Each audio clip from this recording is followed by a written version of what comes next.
ابھی ہم ایک جگہ دیکھیں گے، ماریہ قبطیہ رضی اللہ عنہ کا مکان، ان کا گھر وہاں تھا۔ مصر کے ایجپٹ کے بادشاہ مقوقس نے، اس کا نام جریج ابن مینا تھا، اس نے حضور صلی اللہ علیہ وسلم کے لیے 2 باندیاں بھیجی تھیں، 2 خادمہ، 2 کنیزیں، ماریہ قبطیہ اور سیرین قبطیہ، یہ دونوں بہنیں تھیں۔ ماریہ قبطیہ کو حضور صلی اللہ علیہ وسلم نے اپنے پاس رکھا اور سیرین قبطیہ کو حسان بن ثابت رضی اللہ عنہ کو دیا۔ تو حضور صلی اللہ علیہ وسلم کے ایک بیٹے حضرت ابراہیم یہیں پیدا ہوئے۔ جب یہ 18 مہینے کے تھے تو ان کا انتقال ہو گیا۔ آپ صلی اللہ علیہ وسلم تشریف لائے، رونے لگے۔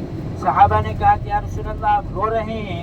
حضور نے فرمایا کہ ہاں، دل روتا ہے، آنکھوں سے آنسو بہتے ہیں، لیکن زبان سے ہم کوئی شکوہ شکایت، کوئی کمپلین نہیں کرتے۔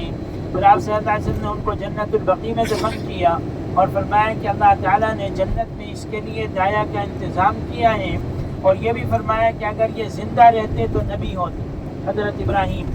تو یہ دیکھیں ہمارے سیدھے ہاتھ پر ان کا مکان تھا، اب تو نہیں ہے، 25 سال پہلے تک مکان بھی تھا، مسجد بھی تھی، کنواں بھی تھا۔ ایک مرتبہ آپ صلی اللہ علیہ وسلم ازواج مطہرات سے، بیویوں سے کچھ ناراض ہو گئے، انہوں نے کچھ خرچہ زیادہ مانگا تھا۔ 1 مہینے تک ماریہ قبطیہ رضی اللہ عنہ کے گھر پہ رہے۔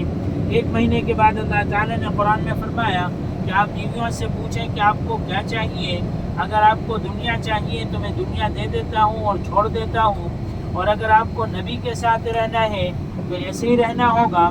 آپ صلی اللہ علیہ وسلم نے ازواج مطہرات سے، بیویوں سے پوچھا کہ آپ کو کیا چاہیے، سب نے کہا ہمیں نبی کے ساتھ رہنا ہے، ہمیں دنیا نہیں چاہیے۔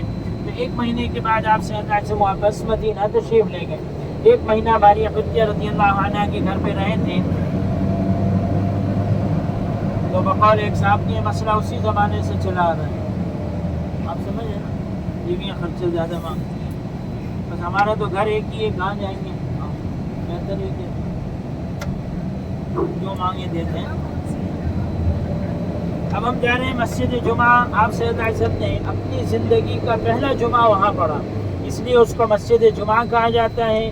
یہاں مسجد بنات النجار بھی تھی۔ چھوٹی چھوٹی بچیوں نے جو ترانہ پڑھا تھا نا، ویلکم سانگ، طلع البدر علینا من ثنیات الوداع، حضور صلی اللہ علیہ وسلم کے آنے کی خوشی میں، تو وہ ترانہ یہاں پڑھا تھا۔ ابھی ہم وہ جگہ دیکھیں گے۔ حضور صلی اللہ علیہ وسلم نے ان سے پوچھا کہ کیا تم مجھ سے محبت کرتی ہو؟ انہوں نے کہا کہ ہاں۔ آپ نے فرمایا خدا کی قسم میں بھی تم سے محبت کرتا ہوں۔ عربی زبان میں چاند کے 3 نام ہیں، ہلال، قمر، بدر۔ ہلال کا مطلب نیا چاند، باریک چاند جب ہوتا ہے اس کو ہلال کہتے ہیں، تھوڑا بڑا ہو جاتا ہے اس کو قمر کہتے ہیں، جب پورا چاند ہوتا ہے اس کو بدر کہتے ہیں۔ تو بچیوں نے ترانہ یہاں پڑھا تھا۔ الٹے ہاتھ پر دیکھیں، یہ گرلز اسکول نظر آ رہا ہے، یہ دیکھیں گرلز اسکول ہے ہماری لیفٹ سائڈ پہ۔ یہاں مسجد بنات النجار تھی، چھوٹی چھوٹی بچیوں نے یہاں ترانہ پڑھا تھا۔ اور یہ الٹے ہاتھ پر دیکھیں، یہ مسجد جمعہ ہے۔ حضور صلی اللہ علیہ وسلم نے اپنی زندگی کا پہلا جمعہ یہاں پڑھا جب قباء سے مدینہ تشریف لے جا رہے تھے۔ یہ مسجد جمعہ۔ اور سیدھے ہاتھ پر دیکھیں، رائٹ سائڈ پہ دیکھیں، یہ کالے رنگ کی باؤنڈری نظر آ رہی ہے، جالی نظر آ رہی ہے۔ مسجد عثمان بن مالک یہاں تھی، ابھی نکلی ہے مسجد، زمین کے اندر کھدائی ہوئی ہے، تو ابھی یہ باؤنڈری لگا دی انہوں نے۔ یہ سیدھے ہاتھ پر یہ جو باؤنڈری نظر آ رہی ہے، یہ باؤنڈری جو نظر آ رہی ہے، اس کے اندر وہ مسجد نکلی ہے۔ حضور صلی اللہ علیہ وسلم نے یہاں بھی نماز پڑھی۔ سیدھے ہاتھ پر دیکھیں، رائٹ سائڈ پہ، لیفٹ سائڈ پہ یہ پیدل چلنے کا راستہ انہوں نے بنایا ہے۔ مسجد نبوی سے مسجد قباء تک آپ پیدل جا سکتے ہیں۔